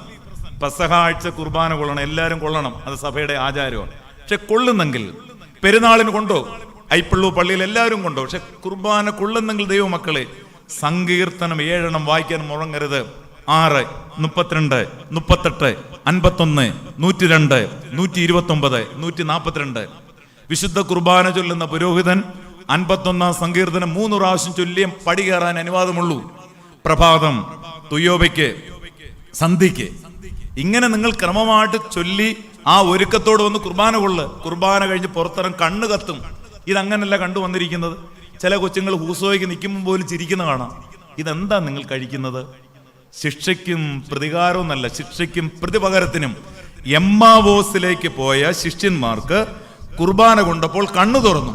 പക്ഷെ യൂദായ്ക്ക് ഇത് കൊണ്ടപ്പോൾ സാത്താനാ കയറിയത്. പശുവിന്റെ പാല് നല്ലതാ, എടുക്കുന്ന പാത്രം മോശമാണെങ്കിൽ പാലിന്റെ കുറ്റമല്ല, പാത്രത്തിന്റെ കുറ്റമാ. അതുകൊണ്ട് ദൈവമക്കളെ വേറൊരു കാര്യം കൂടെ പഠിക്കണം. കുർബാന അർപ്പിക്കുന്ന സാധനത്തിനും ടൈറ്റസിനും അല്ല. അതാ നമ്മൾ ആദ്യം പഠിക്കുന്നത്. കുർബാന അർപ്പിക്കുന്നത് സാധനത്തിനുമല്ല, ടൈറ്റസിനുമല്ല. കുർബാന അർപ്പിക്കുന്നത് ആരാ? യേശു ക്രിസ്തുവാ. ആ വരി നോക്ക്. പാപമില്ലാത്തവനായ നമ്മുടെ കർത്താവ് പാപികളായ നമുക്ക് വേണ്ടി മനസ്സോടെ മരണം അനുഭവിക്കുവാൻ തയ്യാറായപ്പോൾ തൻ്റെ കൈകളിൽ, സാധനത്തിന് ടൈറ്റസിന്റെ കയ്യിലല്ല, തൻ്റെ കൈകളിൽ അപ്പമെടുത്ത് വാഴ്ത്തി. ബസ്മോദാവ്, ഇത് കൃത്യം ബാറെ കാദിശ് ചൊല്ലി മുറിക്കുന്നത് തൻ്റെ കൈകളിൽ. അതുകൊണ്ടാണ് അച്ഛന്മാർ മാറി മാറി വരും, സ്വരവ്യത്യാസം വരും, കാപ്പയുടെ വ്യത്യാസം വരും. ഇതൊന്നുമല്ല കുർബാനയുടെ പ്രസക്തി. നിങ്ങൾ ആലോചിച്ച് നോക്കി, ഇന്നിപ്പം അച്ഛന്മാർക്ക് വിലയിടുന്നത് എങ്ങനെ? ആ അച്ഛന്റെ ഹൂത്തോമോ, ആ അച്ഛന്റെ കുർബാന, ആ അച്ഛനിട്ട കാപ്പ, ആ അച്ഛന്റെ ചൊല്ലല്ല. അതൊക്കെ ഒരു ഘടകം മാത്രം. നന്നായിട്ട് കുർബാന അർപ്പിക്കണം, നന്നായിട്ട് പ്രസംഗിക്കണം, നല്ല കാപ്പ ധരിക്കണം. അതിനേക്കാളെല്ലാം ഉപരി ഒരച്ഛന്റെ ജീവിത വിശുദ്ധിയാണ് പ്രധാനം. നിങ്ങൾ ആലോചിച്ചേ, ഒസ്താത്തു സിനിമ എനിക്ക് എന്ത് ട്യൂൺ ഉണ്ടായിരുന്നു, ഇവാനു സിനിമ എനിക്ക് എന്ത് ട്യൂൺ ഉണ്ടായിരുന്നു, ബർണബാസ് തിരുമേനിക്ക് എന്ത് ട്യൂണുണ്ടായിരുന്നു. ആ തിരുമേനിയുടെയൊക്കെ ഈ അടക്കത്തിന് ഒരു കാപ്പയില്ലായിരുന്നു. അടക്ക സമയത്ത് ഇവാനുസ് തിരുമേനിയുടെ ഒരു കാപ്പയിട്ട് അടക്കിയത്. അതുകൊണ്ട് കാപ്പായോ കൂത്തോമോയോ സെതറയോ ഭംഗിയായിട്ട് ചൊല്ലട്ടെ, അത് മാത്രമിട്ടൊരു അച്ഛനെ വിലയിടരുത്. അത് മാത്രമിട്ട് നമ്മൾ ആസ്വദിക്കാൻ പോകില്ല. അതൊക്കെ ഒരു ഘടകം നല്ലതാ. ഫ്രീ ടൈമിലൊക്കെ നല്ല കുർബാനകളും ഒക്കെ ഇട്ട് കേട്ടു. പക്ഷെ അതിനേക്കാളല്ല ഉപരി ഒരു വൈദികൻ കുർബാന അർപ്പിക്കുമ്പോൾ അതിൻ്റെ ആഴം, കാൽവറിയിൽ യാഗമായ യേശു ക്രിസ്തുവിൻ്റെ തിരുശരീര രക്തങ്ങൾ അനുഭവിക്കാൻ അത് ഏതച്ഛൻ മാറി മാറി ചൊല്ലുമ്പോഴും നമ്മൾ ഒരുങ്ങേണ്ട ഒരു ഒരുക്കമുണ്ട്. തലേന്ന് വൈകിട്ട് മുതലേ ഐപ്പള്ളൂ പള്ളിയുടെ പരിസരത്ത് സാധനത്തിന് നമസ്കാരം നടത്തുമ്പം എൻ്റെ ശബ്ദം കേൾക്കുന്ന പ്രിയപ്പെട്ടവരെ, എത്ര തിരക്കുണ്ടെങ്കിലും സന്ധ്യയ്ക്ക് ഇവിടെ വരണം, നമസ്കാരത്തിന് വരണം, നോമ്പുകളെല്ലാം എടുക്കണം. ഇപ്പൊ നമ്മുടെ നോമ്പുണ്ടല്ലോ, കുറെ പേര് വളരെ സിസ്റ്റമാണ്. പക്ഷെ ചിലര് അതിനൊരു വാക്യം കണ്ടെത്തിയിട്ടുണ്ട്, അകത്തോട്ട് പോകുന്ന മനുഷ്യനെ അശുദ്ധനാക്കി. ഇത് ആരാ പഠിപ്പിച്ചത്? നോമ്പ് എടുക്കാതിരിക്കാനുള്ളൊരു വാക്യം. ഇച്ചിരി മീൻ കൂട്ടിയാലെന്താ, ഇച്ചിരി ഇറച്ചി കൂട്ടിയാലെന്താ? അച്ഛാ മീൻ കൂട്ടാൻ പറ്റത്തില്ല, നെത്തോലി മീനൊന്നില്ലയോ? ഞാൻ ചോദിക്കട്ടെ, എനിത്തിങ് പ്രസന്റ് നീറ്റ്ലി പ്രസന്റ്. അതുകൊണ്ട് ആ കാലം ചെയ്ത ദിദിമോസ് ബാവ തിരുമേനി പറയും, മക്കളെ, പ്രാർത്ഥന ദൈവത്തോടെ നടന്നെടുക്കുമ്പോൾ ഉപവാസവും നോമ്പും ദൈവത്തോടെ പറന്നെടുക്കും. പറഞ്ഞു മനസ്സിലായോ? പ്രാർത്ഥന ദൈവത്തോടെ നടന്നെടുക്കുമ്പോൾ ഉപവാസവും പ്രാർത്ഥനയും ദൈവത്തോടെ പറന്നെടുക്കും. Fasting is the feast of the soul എന്ന ശരീരത്തിന്റെ ഉത്സവമാണ് നോമ്പ്, ശരീരത്തിന്റെ ആഘോഷമാണ് നോയമ്പും ഉപവാസവും പ്രാർത്ഥനയും. അതുകൊണ്ട് സഹോദരങ്ങളെ, ജീവിതത്തിൽ ശരിക്കും ഞാൻ ഈ വാക്യം പറഞ്ഞത്, കുഞ്ഞെ, ഞാൻ ഭൂമിക്ക് കല്ലിട്ടപ്പോൾ, ഞാൻ ഭൂമിക്ക് അടിസ്ഥാനമിട്ടപ്പോൾ നീ എവിടെയായിരുന്നു? കാരണം നിനക്ക് എന്നെ അറിയില്ല, ദൈവം ആരെന്നറിയില്ല. വിവാഹകുദാശൽ ഞാൻ അതാ വരി പറഞ്ഞത്. ഏതൊരു തത്വജ്ഞാനിക്കും താർക്കികനും തൻ്റെ തത്വങ്ങളെ ആരാധിക്കാനല്ലാതെ പരിശോധിക്കുവാനോ ആരാഞ്ഞറിയുവാനോ കഴിവില്ലാതിരിക്കുന്നവൻ. അതുകൊണ്ട് ഞാൻ ആദ്യത്തെ ഭാഗം അവസാനിപ്പിക്കട്ടെ. നമ്മൾ ദൈവത്തെ നന്നായി അറിയണം, അവൻ്റെ ശക്തി അറിയണം. 2, ഞാൻ ഭൂമിക്ക് അടിസ്ഥാനമിട്ടപ്പോൾ നീ എവിടെയായിരുന്നു? അപ്പോൾ രണ്ടാമത് നമുക്ക് തരുന്ന വലിയൊരു ഉൾക്കാഴ്ച, ഈ പ്രപഞ്ചത്തെ നമ്മൾ നന്നായി അറിയണം. 1, ദൈവത്തെ അറിഞ്ഞെങ്കിൽ 2, ഈ പ്രകൃതിയെയും ഈ പ്രപഞ്ചത്തെയും നന്നായി അറിയണം. കാരണം ഈ പ്രപഞ്ചത്തിൽ 2 ദൗത്യങ്ങൾ ദൈവം നമുക്ക് തന്നിട്ടുള്ളൂ. 1 ടിൽ ഇറ്റ്, 2 കീപ് ഇറ്റ്. നമുക്ക് ദൈവം തന്ന ഭവനം, നമ്മുടെ പ്രകൃതി, നമ്മുടെ വീടുകൾ, ഇതെല്ലാം നന്നായി സൂക്ഷിക്കണം. അതിനൊരു വിട്ടുവീഴ്ചയും. മാത്രമല്ല, ഈ പ്രകൃതിയെ സൂക്ഷിക്കുമ്പോൾ നമുക്ക് കാണിക്കുന്ന കടപ്പാടുകൾ ആരോടെല്ലാമാണെന്നറിയാമോ? ഈ പ്രഭാത നമസ്കാരത്തിൽ ചൊല്ലുന്നുണ്ട്, പർവ്വതങ്ങളും സകല കുന്നുകളും, ബലവൃക്ഷങ്ങളും സകല കാരികളും, മൃഗങ്ങളും സകല കന്നുകാലികളും, ഏഴജന്തുക്കളും പക്ഷികളും പറവുകളുമേ നിങ്ങൾ കർത്താവിനെ സ്തുതിപ്പീൻ. നമ്മൾ ആലോചിച്ച് നോക്കി, ആദിയിൽ ദൈവം ആരെയെ സൃഷ്ടിച്ച്? പറഞ്ഞേ, ആദമിനെ ഹവ്വയാണോ മക്കളെ? അല്ല, ആകാശവും ഭൂമിയും. എന്നിട്ട് എന്തോ ദൈവം പറഞ്ഞേ? എന്നിട്ട് ഓരോന്നും ഉണ്ടാക്കിയിട്ട് എന്തോ പറഞ്ഞേ? എല്ലാം, എന്തായാലും നല്ല മറുപടി ഇവിടുന്ന് കിട്ടുന്നുണ്ട്, വലിയ സന്തോഷം. എല്ലാം നല്ലതിന്. പക്ഷെ ഒരു പ്രാവശ്യം മാത്രം നല്ലതെന്ന് പറഞ്ഞില്ല. എന്താ പറഞ്ഞേ? മനുഷ്യൻ ഏകനായിരിക്കുന്നത് നല്ലതല്ല എന്ന് കണ്ടിട്ട് സൂപ്പർ ഒരു പാർട്ടിയെ കൂട്ടിനം കൊടുത്തു. പിന്നെ മിണ്ടിയിട്ടും ഇല്ല, പിന്നെ കരയുന്നതായിട്ടാ കാണുന്നത്, ഇല്ലയോ? വളരെ ഒറ്റയ്ക്ക് കഴിയുന്നത് കണ്ടിട്ട് കൂടെ ഒരു പങ്കാളിയെ കൊണ്ട് കൊടുത്തു. അതിനുശേഷം ആദ്യം ഒറ്റയ്ക്ക് ഇരിക്കുന്ന കണ്ടപ്പം പറഞ്ഞു, മനുഷ്യൻ ഏകനായിരിക്കുന്നത് നന്നല്ല, ഈ പ്രകൃതിയൊക്കെ നോക്കാൻ, ആകാശവും ഭൂമിയും പർവ്വതങ്ങളും. ഞാൻ മറ്റൊരു കാര്യം കൂടെ ആലോചിച്ചു, ആകാശത്തെയും പർവ്വതങ്ങളെയും സർവ്വചരാചരങ്ങൾ ഇതിനെല്ലാം ഉണ്ടാക്കിയിട്ടാണ് ദൈവം ആരെ ഉണ്ടാക്കിയത്? ഇല്ലെങ്കിൽ ആദ്യം മനുഷ്യനെ ഉണ്ടാക്കിയിട്ട് ഇതിനെ ഉണ്ടാക്കിയ ഈ മനുഷ്യൻ എന്തോ പറഞ്ഞേനെ, ഇതെല്ലാം ഞാനാ കറക്റ്റ്. നിങ്ങൾക്ക് ഐപ്പിള്ളൂക്കാർ കാര്യങ്ങളൊക്കെ അറിയാച്ച. അച്ഛനിവിടെ വളരെ എളുപ്പമായിട്ട് ഇളം, അതുപോലല്ല, ഞാനാ ഉണ്ടാക്കിയെന്ന് പറഞ്ഞു. അതുകൊണ്ടാണ് എല്ലാം ഉണ്ടാക്കിയിട്ടാണ് പ്രകൃതിയെയും സർവ്വചരാചരങ്ങളെ. അതിൻ്റെ അർത്ഥം എന്താ പ്രിയമക്കളെ? നമ്മുടെ കുടുംബം, എനിക്ക് പോലും എൻ്റെ വീട്ടിൽ വന്നാലും കാണാൻ പറ്റില്ല. പണ്ടത്തെ ആൾക്കാരുടെ ആയുസിൻ്റെ ഒരു രഹസ്യമെന്ന് പറയുന്നത് വീട്ടിൽ വളർത്തുന്ന പക്ഷികളും വീട്ടിൽ കൂവുന്ന കോഴികളും കന്നുകാലികളും. അതാ എന്തിനാ പ്രഭാത നമസ്കാരത്തിൽ പറയുന്നത്? പർവ്വതങ്ങളും സകല കുന്നുകളും ഫലവൃക്ഷങ്ങളും സകല മൃഗങ്ങളും സകല കന്നുകാലികളും ഇഴജന്തുക്കളും പക്ഷികളും പറവുകളുമേ നിങ്ങൾ കർത്താവിനെ സ്തുതിപ്പിൻ. കാരണം ദൈവം തമ്പുരാൻ നമുക്ക് തന്നിരിക്കുന്ന ഏറ്റവും വലിയൊരു ദൗത്യമാണ്. മറ്റ് മൃഗങ്ങൾക്കെല്ലാം ഉരിയാട പ്രാണികളാണ്, അവർക്ക് സംസാരിക്കാനും ചോദിക്കാനും ഒന്നും ഉള്ള ഒരു സാഹചര്യമില്ല. നമ്മളെ ദൈവം ആക്കിയിരിക്കുന്നത് ചോദിക്കാൻ പറ്റാത്തതിന് ചോദിക്കാതെ കൊടുക്കാൻ വേണ്ടിയാണ്. എൻ്റെ വീട്ടിൽ തന്നെ ഒരു ചെറിയ പട്ടിയുണ്ട്. വെള്ളമില്ലാത്തപ്പം അതിൻ്റെ ആ നിലവിളി കാണണം. സത്യം പറഞ്ഞ പ്രയാസം തോന്നും. ഈ നൊയമ്പ് വരുമ്പോഴും വലിയ പാടാണ്. ഞാൻ ആലോചിക്കുക, അത് എപ്പോഴും പറയും, 50 നൊയമ്പ് വന്നാലും നിലവായി യോന വെള്ളത്തിൽ ചാടിയാൽ എനിക്കെന്തോ നൊയമ്പ്, പക്ഷെ സഹിച്ചല്ലേ പറ്റത്തുള്ളൂ. പക്ഷെ നമ്മൾ ഒരു കാര്യം അറിയണം, അതിനെ ഒക്കെ ഒന്നറിയാൻ സാധിക്കണം. അറിഞ്ഞാൽ, ദൈവത്തെ അറിയുമ്പോൾ ദൈവം ഈ ഭൂമിയിൽ സൃഷ്ടിച്ച പ്രപഞ്ചത്തെ നന്നായി അറിയാൻ സാധിക്കും. ആ പ്രപഞ്ചത്തെ അറിയുമ്പോഴുണ്ടല്ലോ, ഒരാളോട് പോലും നമ്മൾക്ക് അഹങ്കാരമോ അസൂയയോ ദ്രോഹമോ ഉണ്ടാകില്ല. അവിടെയാണ് നമ്മുടെ മനസ്സിന് കിട്ടുന്ന ദൈവികമായ സംസർഗം. ഞാനേ കഴിഞ്ഞ 2 വർഷം മുമ്പ് അടൂരിൽ നല്ലൊരു വോളിബോൾ മത്സരം കാണാൻ പോയി, എൻ്റെ മകനെ വിളിച്ചുകൊണ്ട്. അവിടെ ചെന്നപ്പം തൊട്ടടുത്തൊരു ഹൈന്ദവ ഫാമിലിയിൽ ഒരല്പം വെള്ളം കുടിക്കാൻ ചെന്ന് കയറി. ഒരു വൈകിട്ട് 3 മണിയേ ആയുള്ളൂ. അന്നേരം കൊണ്ടൊരു സോഫയിൽ ഇരുന്നു കൊണ്ട് ഒരമ്മച്ചി ഇങ്ങനെ ഇരുന്ന് പ്രാർത്ഥിക്കുന്നു. ഒരു ഹൈന്ദവ മാതാവാ. ഞാനത് വലിയ അത്ഭുതമായിട്ടൊന്നും തോന്നിയില്ല. പക്ഷെ ഈ വോളിബോൾ മത്സരം കഴിഞ്ഞപ്പോൾ 9:30 മണിയായി. ഞാൻ നേരെ അവിടെ ചെന്നപ്പോൾ ഈ അമ്മച്ചി അവിടെ തന്നെ ഇരിപ്പുണ്ട്.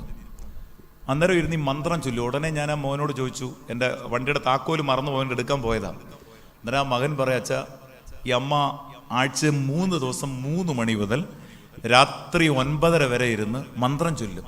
ആ മന്ത്രം ചൊല്ലുന്ന ഞങ്ങൾക്കോ മക്കൾക്കും വേണ്ടി ഒന്നുമല്ല, ഒരു ദിവസം പ്രകൃതിക്ക് വേണ്ടി, ഒരു ദിവസം സർവ്വ മതങ്ങൾക്ക് വേണ്ടി, ഒരു ദിവസം രോഗികൾക്ക് വേണ്ടി, എല്ലാവർക്കും വേണ്ടി അവർ ചൊല്ലുന്ന മന്ത്രമാണ് ആനോ ഭദ്ര കൃതവേ എന്തു വിശുദ്ധ സർവ്വലോക സമസ്ത സുഖനോ ഭവന്തു സർവേ സന്തു നിരാമായ മാ വിദ്വേഷമാകെ, ലോകരെല്ലാം സുഖമായിരിക്കട്ടെ, ആർക്കും ആപത്തൊന്നും വരാതിരിക്കട്ടെ, നമ്മളാൽ ആരെയും ദ്വേഷിക്കാതിരിക്കട്ടെ. എന്താ സഹോദരങ്ങളെ നമ്മുടെ കുർബാനയ്ക്ക് ഇത്ര ഇമ്പോർട്ടൻസ് വരുന്നത്?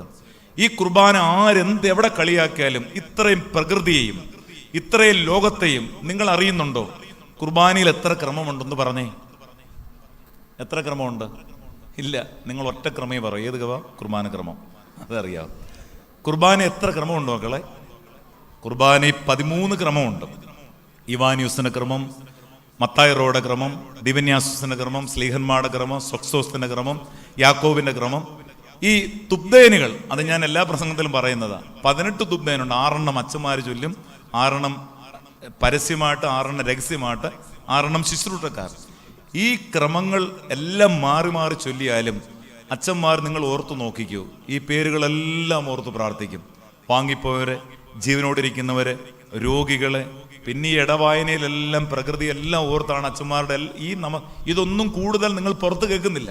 കാരണം പരസ്യമായി പുറത്ത് കേൾക്കുന്ന പ്രാർത്ഥനയേക്കാൾ കൂടുതൽ രഹസ്യമായ തുയോബയുടെ ശുശ്രൂഷകളാണ് ഇതിൽ അടങ്ങിയിരിക്കുന്നത്. ഇത് ശരിക്കൊരു ഫുൾഫില്ലോടുകൂടി നടത്തി കഴിയുമ്പോഴുണ്ടല്ലോ അച്ഛൻ അനുഭവിക്കുന്ന ദൈവിക സമാധാനം, അത് ഇടവക ജനങ്ങൾക്ക് തിരിച്ചറിയാൻ, ആന്തരിക കണ്ണുള്ളവർക്ക് അറിയാൻ പറ്റും. അതാണ് ആ പ്രകൃതിക്ക്. കാരണം ഒരിക്കലും നിങ്ങൾ ഓർക്കുക, വ്യക്തി പൂജ നമ്മുടെ സഭയിലില്ല. ഇപ്പം ചിലരൊക്കെ വന്ന് പറയാറുണ്ട്, അച്ഛാ ഇവിടെ കുർബാന അർപ്പിക്കുമ്പോഴേ ഈ നടുവേദന, കാലുവേദന, മുഴ മാറുന്നത്, ഇതൊക്കെ നടത്തുന്ന ചില വിദ്വാന്മാർ ഇറങ്ങിയിട്ടുണ്ട്. എന്തായാലും കൊറോണ വന്നോടുകൂടി ഇവരെല്ലാം ഒതുങ്ങി, ഇല്ലയോ? ഇപ്പൊ ആർക്കും വിഷയം വെച്ച് പ്രാർത്ഥിക്കണ്ടല്ലോ, അതിന്റെ പുറകെ പോവുകയും വേണ്ടല്ലോ. ഇവിടെ കുർബാനയ്ക്ക് ശ്രദ്ധിച്ചിട്ടില്ലേ? ഇവിടെ ഒരിക്കലും തൊണ്ടവേദന, മണ്ടുവേദന, നടുവേദന, കാലുവേദന, കൈമുട്ടുവേദന, വാദക്കോച്ച്, വാദപ്പെരുപ്പ്, ഇതെല്ലാം കൊട്ടച്ചുക്കാല് തൈലം വയ്ക്കുക, ഈ പരിപാടി ഇവിടെ ഇല്ല. ഇവിടെ കുർബാന അർപ്പിക്കുമ്പം നോക്കി മുസ്ലിം സഹോദരങ്ങൾ ചൊല്ലുന്ന എന്താ? അല്ലാഹു അക്ബർ. ഇത്രയും നാളും നമ്മൾ വാങ്കുകൾ കേട്ടിട്ട് ഇതിനൊരു മാറ്റം ഉണ്ടോ? ഉണ്ടോ? എന്താ? സ്വാമിയെ ശരണമയ്യപ്പോ. ഞാൻ ആ രാഗം പോലും ആലോചിക്കുക. അല്ലാഹു സ്വാമിയേ ദൈവമേ നീ, ഇതെല്ലാം സെയിം രാഗമാ. സ്ലൂസോ.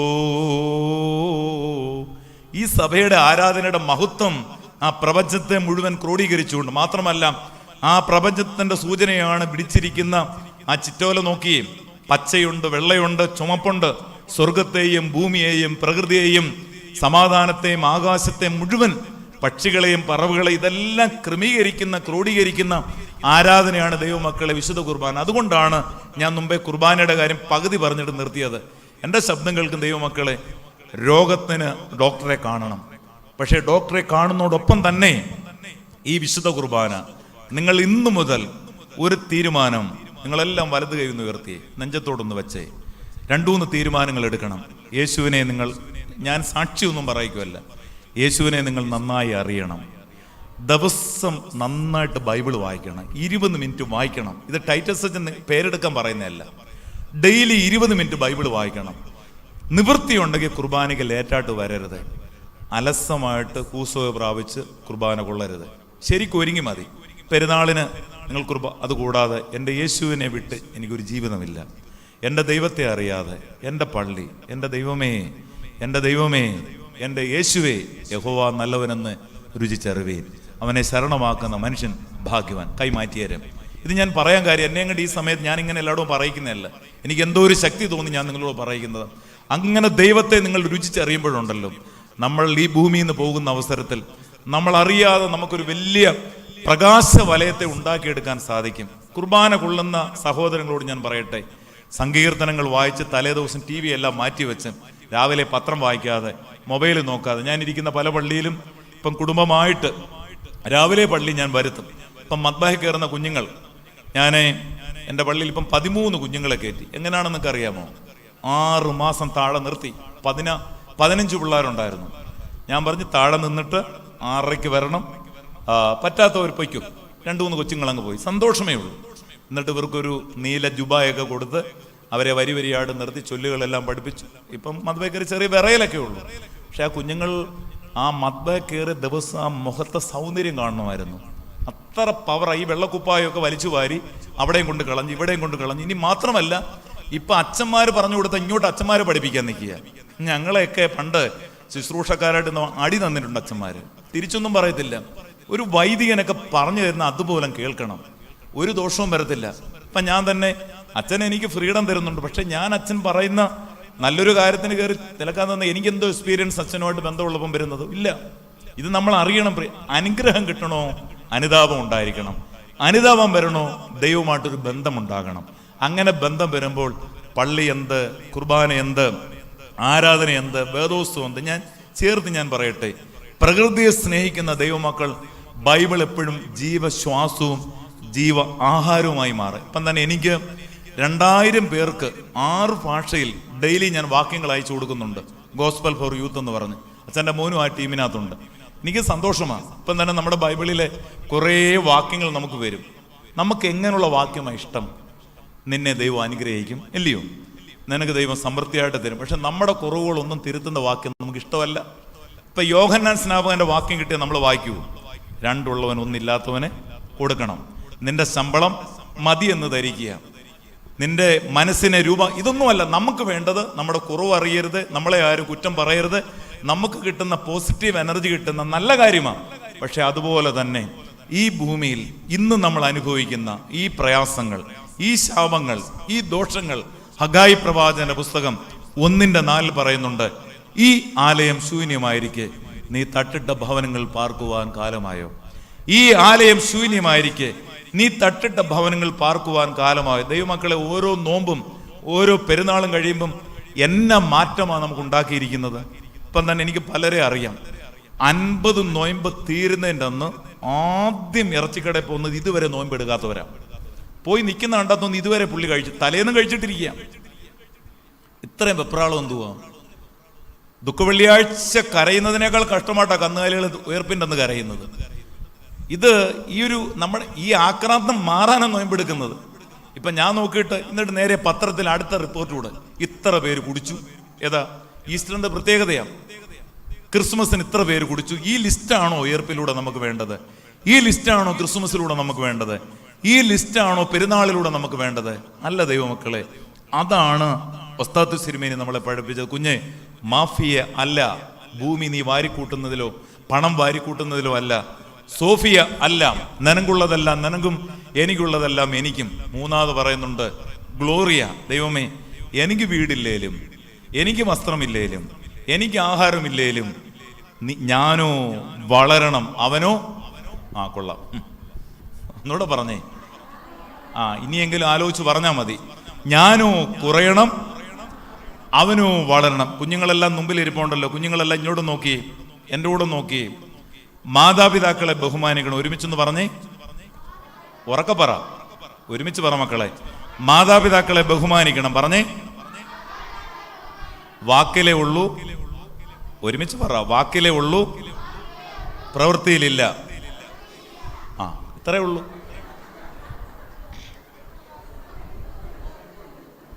ഇനി പ്രവൃത്തിയിലുണ്ടോ മക്കളെ? ഉണ്ടെന്ന് പറഞ്ഞാട്ടെ. വാക്കിലേ ഉള്ളോ? ഇനി അച്ഛൻ തെറ്റു പറഞ്ഞാൽ തെറ്റു പറയല്ലേ? ഒരുമിച്ച് പറഞ്ഞേ, മാതാപിതാക്കളെ ബഹുമാനിക്കണം. പറഞ്ഞേ, ഉറക്കെ പറഞ്ഞേ.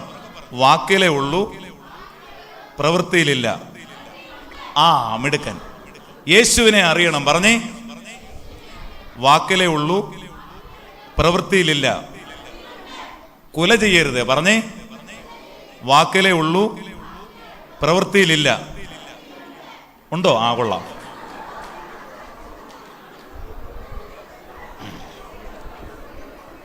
പോട്ടെ കുഞ്ഞുങ്ങൾ, ഇനി ഓർത്ത് പറഞ്ഞാൽ മതി. ഇനി അടുത്ത പറഞ്ഞേ മക്കളെ, എൻ്റെ കൂടെ പറഞ്ഞേ. സത്യം കൃത്യം വൃത്തി. പറഞ്ഞേ, സത്യം കൃത്യം വൃത്തി. പറഞ്ഞേ, അടി നന കുളി. പറഞ്ഞേ, ഇതെന്റെ ജീവിതത്തിൽ ഇല്ല. മിടുക്കരായി. ഇങ്ങനെ പഠിച്ചു വരണം കുഞ്ഞുങ്ങൾ. പള്ളിയിൽ വന്ന് OVBS-നും സൺഡേ സ്കൂളിലൊക്കെ വന്ന് അച്ഛൻ തെറ്റു പറഞ്ഞാലും ആര് തെറ്റു പഠിപ്പിച്ചാലും യേശുക്രിസ്തു പറഞ്ഞു, I am the way, the truth and life.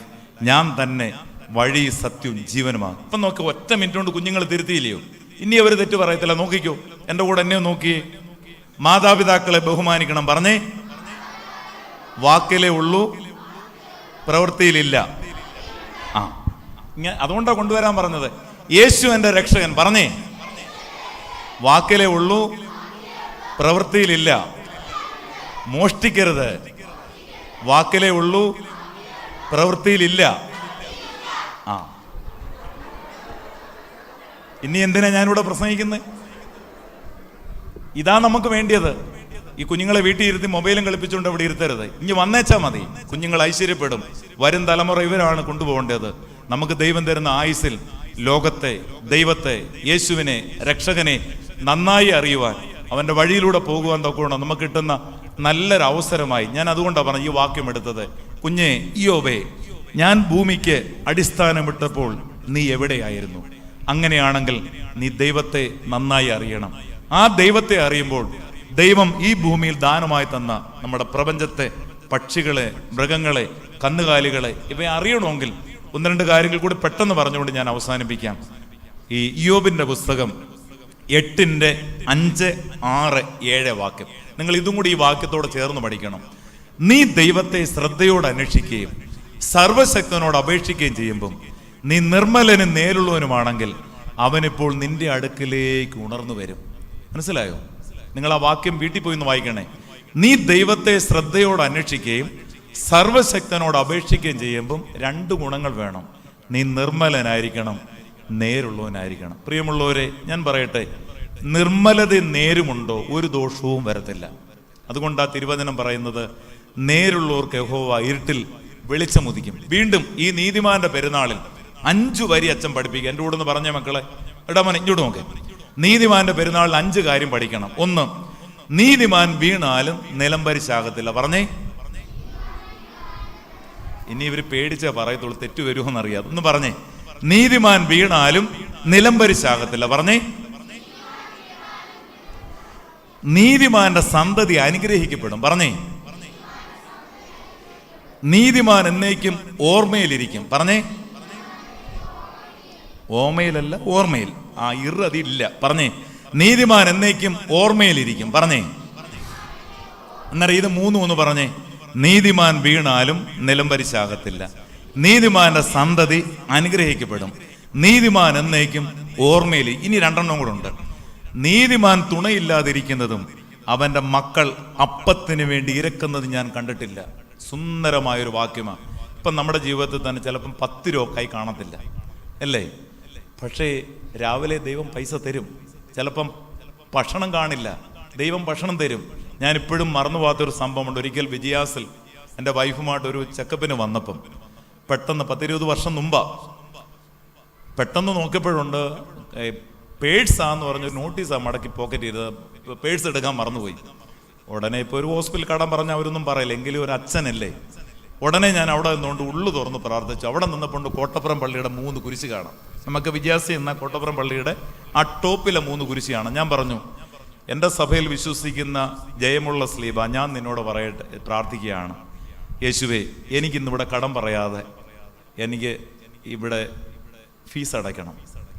നോക്കിയപ്പോൾ ഞാൻ അച്ഛന്മാർക്ക് ഇവിടെ ഒരു പോക്കറ്റുണ്ട്. നിങ്ങൾക്ക് അറിഞ്ഞുകൂടാ, ഞങ്ങൾക്ക് അച്ഛന്മാർക്കൊക്കെ അറിയാം. നോക്കിയപ്പോൾ അവിടെ ഒരു 100 രൂപ ആരാണ്ട് കല്ലിട്ടതിന് തന്നതാ, ഇരിക്കട്ടെ. ഉടനെ അടുത്ത പ്രാർത്ഥന എന്താണെന്നറിയാമോ? ദൈവമേ, ഇന്നത്തെ ബില്ല് 100 രൂപയ്ക്കകത്തെ ആകാവൂ. പ്രിയമുള്ളവരെ, ഈ ബൈബിൾ എടുത്തുകൊണ്ട് പറയട്ടെ. ഞാൻ വൈഫിനോട് പറഞ്ഞു ബില്ല് മേടിച്ചുകൊണ്ട് വരാൻ. 98 രൂപ 50 പൈസ. ഞാനത് ചിരിക്കാനും ചിന്തിക്കാനും പറഞ്ഞതല്ല. ദൈവമക്കളെ, ഞാൻ ഭൂമിക്ക് അടിസ്ഥാനമിട്ടപ്പോൾ നീ എവിടെയായിരുന്നു? പറഞ്ഞേ, ഞാൻ ഭൂമിക്ക് അടിസ്ഥാനമിട്ടപ്പോൾ നീ എവിടെയായിരുന്നു? ദൈവത്തിന് അറിയാതെ ഒന്നുമില്ല. അതുകൊണ്ടാണ് പറഞ്ഞത്, നീതിമാൻ തുണയില്ലാതിരിക്കുന്നതും അവൻ്റെ മക്കൾ അപ്പത്തിന് വേണ്ടി ഇരക്കുന്നത് ഞാൻ കണ്ടിട്ടില്ല. പിന്നെ അവസാനം പറയുന്നതാണ്, നീതിമാന്റെ അനർത്ഥങ്ങൾ അസംഖ്യമാണ്, യഹോവ അതിൽ നോക്കി അവനെ വിടുവിക്കും. അപ്പോൾ നിങ്ങളെ 5 കാര്യം ഈ സഹതാട പെരുന്നാൾ പഠിക്കണം. നീതിമാൻ എന്നേക്കും ഓർമ്മയിലിരിക്കും. നീതിമാന്റെ സന്തതി അനുഗ്രഹിക്കപ്പെടും. നീതിമാൻ തുണയില്ലാതിരിക്കുന്നതും അവൻ്റെ മക്കൾ അപ്പത്തിന് വേണ്ടി ഇരക്കുന്നത് ഞാൻ കണ്ടിട്ടില്ല. നീതിമാൻ വീണാലും നിലംപരിശാകില്ല. നീതിമാന്റെ അനർത്ഥങ്ങൾ അസംഖ്യമാണ്, യഹോവ അതിൽ നോക്കി അവനെ വിടുവിക്കും. നിങ്ങൾ ഈ പെരുന്നാളിൽ ഈ 5 വരി ഒരിക്കലും മറക്കരുത്. മാത്രമല്ല, നമ്മുടെ കണ്ണടയുമ്പം, നമ്മുടെ വായടയുമ്പം, നമ്മുടെ മൂക്കടയുമ്പം ഇനി എങ്ങനെ ജീവിക്കുമെന്ന് ചിന്തിക്കുമ്പോഴും ഈ മധ്യസ്ഥയിൽ അഭയം പ്രാപിച്ചുകൊണ്ട്, ഇപ്പം തന്നെ എളമ്പൽ റോഡ് സൈഡിലെ പള്ളി, എത്ര ഹൈന്ദവ സഹോദരങ്ങളാണ് അവിടെ വന്ന് ആ സഹതയുടെ മുമ്പിൽ വന്ന് കണ്ണുനീരൊടുക്കി പ്രാർത്ഥിക്കുന്നത്. ദൈവമക്കളെ, ഈ കഴിഞ്ഞ 2 ദിവസം മുമ്പും എൻ്റെ അമ്മ, എൻ്റെ ബ്രദർ മരിച്ചതിന് ശേഷം ഭയങ്കര പ്രയാസത്തിലാണ്. ഒരു കണ്ണിന് കാഴ്ചയില്ല, 87 വയസ്സുണ്ട്. ഒരു കണ്ണിന് ഒത്തിരി ഇൻഫെക്ഷനൊക്കെ ഉണ്ട്. ഇപ്പൊ ഈ OBSന്റെ ഒരു പാട്ടുണ്ട്, എനിക്ക് ഭയങ്കര ഇഷ്ടമാണ്. യേശുവോ നിലത്തു തുപ്പി മണ്ണിൽ നിന്നും ചേറുണ്ടാക്കി, കണ്ണിൽ പൂശി കുരുടനോട് സ്നേഹമോടെ കൽപ്പിച്ചു. യേശുവോ നിലത്തു തുപ്പി മണ്ണിൽ നിന്നും ചേറുണ്ടാക്കി, കണ്ണിൽ പൂശി കുരുടനോട് സ്നേഹമോടെ കൽപ്പിച്ചു. നമുക്കറിയാവുന്നവര്, യേശുവേ നീ കണ്ണിൽ പൂശി മണ്ണ് കൊണ്ട് കുഴച്ചുണ്ടാക്കി, ശീലോഹവും കുളത്തിൽ പോയി കഴുകാൻ പറഞ്ഞു. ഞാനത് ചൊല്ലിയിട്ട് അമ്മയുടെ കണ്ണിലിച്ച് വെള്ളം ഒഴിച്ച് കഴുകി. അതിനാ ഇൻഫെക്ഷൻ അങ്ങ് മാറി. ഇതുപോലെ അത്ഭുതകരമായ കാര്യങ്ങൾ ഈ സഭയിൽ, ഈ പ്രാർത്ഥനയിൽ, കുർബാനയിൽ, കുരുത്തോല വെള്ളത്തിലിട്ട് പനി വരുമ്പോൾ കുടിക്കുന്ന 6-7 ഫാമിലി എനിക്കറിയാം. മറ്റു മതസ്ഥരാ. ഈ വിളക്കിലെ എണ്ണയുണ്ടല്ലോ, നിങ്ങളുടെ തൊണ്ടനാളത്ത് ഇട്ടിട്ടേ പോകാവൂ. ഈ പള്ളിക്കകത്ത് മണം നമ്മുടെ ഡ്രസ്സിൽ ആവഹിച്ചേ പോകാവൂ. ഈ ദേവാലയത്തിൻ്റെ തേജസ് ഈ മദ്ബഹ തന്നെ ഞാൻ നോക്കി നിൽക്കുമായിരുന്നു. ഈ മദ്ബഹ എത്ര ഭംഗിയായിട്ടാണ് ഇട്ടിരിക്കുന്നത്. പള്ളിയും സൈന്യങ്ങളുടെ യഹോവയെ തിരുനിവാസം എത്ര മനോഹരം. ഇതൊക്കെ തിരിച്ചറിഞ്ഞിട്ട് നമ്മൾ അഹങ്കരിക്കാനൊന്നും പോകരുത്. ദൈവമേ, എൻ്റെ ആയുസ്, എൻ്റെ ആയുസിൻ ദിനമൊക്കെയും തൻ്റെ നാമമഹത്വത്തിനായി ഒരു കൈത്തിരി പോൽ കത്തിയെറിഞ്ഞൊരിക്കൽ തിരുമാറിൽ മറഞ്ഞ്, ഒരു കൈത്തിരി പോൽ കത്തിയെറിഞ്ഞൊരിക്കൽ തിരുമാറിൽ മറഞ്ഞ്. പ്രിയമുള്ളവരെ, ജീവിതം ഇത്രയേ ഉള്ളൂ. ഒരു തിരി മാത്രം, ഒരു മെഴുകുതിരി മാത്രം, ഒരു പ്രകാശം മാത്രം. ഇപ്പം തന്നെ ഇന്ന് 2 ദിവസമായിട്ട് എൻ്റെ വാഹനം കേടാ. അപ്പം ഡയറക്റ്റ് ആണെന്ന് ഞാനൊരു പള്ളി ബൈക്കിൽ ചെന്നപ്പോൾ ചോദിച്ചു, അച്ഛൻ ബൈക്കിലാണ്, എന്താ ബൈക്കിൽ വന്നൂടെ? നടന്നു പോയിക്കൂടെ? കഞ്ഞി കുടിച്ചുകൂടെ? പപ്പടം കഴിച്ചുകൂടെ? നമ്മളെല്ലാം ശീലിക്കണം. പൗലോസ്ലീഹ പറഞ്ഞു, ഞാൻ സമൃദ്ധിയിലിരിപ്പാൻ, വിശന്നിരിപ്പാൻ, ക്ഷീണിച്ചിരിപ്പാൻ, ദാഹിച്ചിരിപ്പാൻ, സ്നേഹിപ്പാൻ, ക്ഷമിപ്പാൻ, സഹിപ്പാൻ, അതറിയാൻ ദൈവത്തെ അറിയണം. ദൈവം ആരെന്നറിയണം, ഈ പ്രപഞ്ചം ആരെന്നറിയണം. അതുകൊണ്ടാണ് ഞാൻ ആദ്യം 2 വാക്യം കൂടി ചേർന്ന് പറഞ്ഞത്. തൻ്റെ ഉള്ളം കൈയിൽ വെള്ളമെടുക്കുകയും ചാടുകൊണ്ട് ആകാശത്തിന്റെ പരിമാണം അളക്കുകയും ഭൂമിയിലെ പൊടി നാഴിയിൽ കൊള്ളിക്കുകയും പർവ്വതങ്ങളെ വെള്ളിക്കോൽ കൊണ്ടും കുന്നുകളെ വെള്ളി തുലാസിലും തൂക്കുകയും ചെയ്യുന്നവൻ ആർ? സ്വർഗത്തിലും ഭൂമിയിലും കയറിയിറങ്ങുന്നവനാർ? ആഴിയെ തന്റെ പൂഴിയാൽ പിടിച്ചടക്കിയവനാർ? വെള്ളത്തെ തന്റെ വസ്ത്രത്താൽ പിടിച്ചു കെട്ടിയവനാർ? അവന്റെ പേരെന്ത്? അവന്റെ മകന്റെ പേരെന്ത്? നിനക്കറിയാമോ? സഹോദരങ്ങളെ, ഞാൻ എൻ്റെ വാക്കുകൾ അവസാനിപ്പിക്കട്ടെ. നമ്മുടെ കുഴി പള്ളിയിൽ ഞങ്ങൾ 2 വികാരിയച്ഛന്മാരായിരുന്നു. അവിടുത്തെ റാസ ഇറങ്ങി അവിടോട്ട് ഒന്ന് പോകണം. എങ്കിലും ഉള്ളവർ, ഞാൻ വളരെ സ്നേഹത്തോട് പറയാം, ഉള്ളവർ അച്ഛ നല്ല കോൺസെൻട്രേഷനിലായിരുന്നത്. കുറച്ച് പേരെ നോട്ട്സൊക്കെ എഴുതിയുള്ളൂ. നിങ്ങൾ എനിക്കോട്ടൊരു നല്ല എനർജി കിട്ടി. അതുകൊണ്ടാണ് എനിക്കിങ്ങനെ പറയാൻ പറ്റിയത്. ഒരുപാടൊന്നും പഠിക്കണ്ട, പക്ഷേ പഠിച്ച കാര്യം ഞാൻ ആദ്യമായിട്ടാണ് ഈ വാക്യം എടുത്ത് പ്രസംഗിക്കുന്നത്. ഇന്നാണ് ഞാൻ ഈ ഒരാഴ്ചയായിട്ട് ഈ വാക്യം ഇങ്ങനെ ആലോചിച്ചുകൊണ്ടിരിക്കും. എനിക്ക് ഒത്തിരി സ്ട്രൈക്കിംഗ് ആയിട്ട് തോന്നിയ ഒരു വാക്യമാണ്. ഞാൻ ഭൂമിക്ക് അടിസ്ഥാനമിട്ടപ്പോൾ നീ എവിടെയായിരുന്നു? നന്നായി ദൈവത്തെ അറിയണം, നമ്മെ അറിയണം, പ്രപഞ്ചത്തെ അറിയണം, എൻ്റെ പള്ളി അറിയണം, എൻ്റെ അച്ഛനെ അറിയണം, സമൂഹത്തെ അറിയണം. അങ്ങനെ നാളെ നമ്മൾ പോകുമ്പോൾ സ്ത്രീകൾക്ക് വേണ്ടി പാടുന്നൊരു പാട്ടുണ്ട്. നാഥാമൃദയാമി ദാസിക്കേ ഗണമാശ്വാസം പോക സഹജാദേ ഭൂവാസം നിരസിച്ചോളെ ആ രാജകുമാരൻ പാർപ്പിക്കും മണിയറ തന്നിൽ. നോക്കിയേ പ്രിയമുള്ളവരെ, ഇപ്പം ഞാൻ OBBS പള്ളിയിലെല്ലാം ചെല്ലും പറയും, നമ്മുടെ കഴുത്തിൽ യേശുവിൻ്റെ പടം കെട്ടിയിടും. അതാ കുഞ്ഞുങ്ങളുടെ ബാഡ്ജ്. യേശുവിൻ്റെ ബാഡ്ജ് കഴുത്തിലിട്ടപ്പം മുഖത്തെ ബാഡ്ജ് അങ്ങ് മാറി. ഇപ്പം യേശു നമ്മുടെ കഴുത്തിൽ വന്നാൽ എന്തു മാറും? മാസ്ക് മുഖത്തുനിന്ന് മാറും. യേശുവിനെ സൂക്ഷിച്ചാൽ മാത്രം മതി. ഇനി ഒരു സമയത്ത് ഈ കഴുത്തിലെ അല്ലെങ്കിൽ ഈ ചെവിയിലെ ഈ ചരടിൻ്റെ ഒരു ചരടെടുത്ത് കാലേ കെട്ടും, ഒരു ചരടെടുത്ത് വിരളെ കെട്ടും, അല്പം പഞ്ഞിയെടുത്ത് മൂക്കിൽ വെക്കും. അന്ന് നമ്മുടെ പേരല്ല വിളിക്കുന്നത്, വിളിക്കുന്ന പേര് ഡെഡ് ബോഡി എന്ന. അതിനു മുമ്പ് ഈ ശരീരത്തിന് ചൂടുണ്ട്. ആ ചൂടുള്ളപ്പോൾ ഞാൻ ഭൂമിക്ക് അടിസ്ഥാനമിട്ടപ്പോൾ നീ എവിടെയായിരുന്നു? നന്നായി ദൈവത്തെ അറിഞ്ഞ്, സഹോദരനെ അറിഞ്ഞ്, ഭർത്താവിനെ സ്നേഹിച്ച്, ഭാര്യയെ സ്നേഹിച്ച്, മക്കളെ സ്നേഹിച്ച്, എൻ്റെ ഇടവകയെ സ്നേഹിച്ച്, പള്ളിയെ സ്നേഹിച്ച്, ദൈവവചനത്തെ സ്നേഹിച്ച് നന്നായി ജീവിക്കുമ്പോൾ നമ്മളെല്ലാം ഒരു വാക്ക് കേൾക്കും, നീ എന്നോടുകൂടെ പർദീസയിലിരിക്കും. ദൈവത്തിൻ്റെ പരിശുദ്ധ റൂഹ നമ്മളെ സഹായിക്കുമാറാകട്ടെ.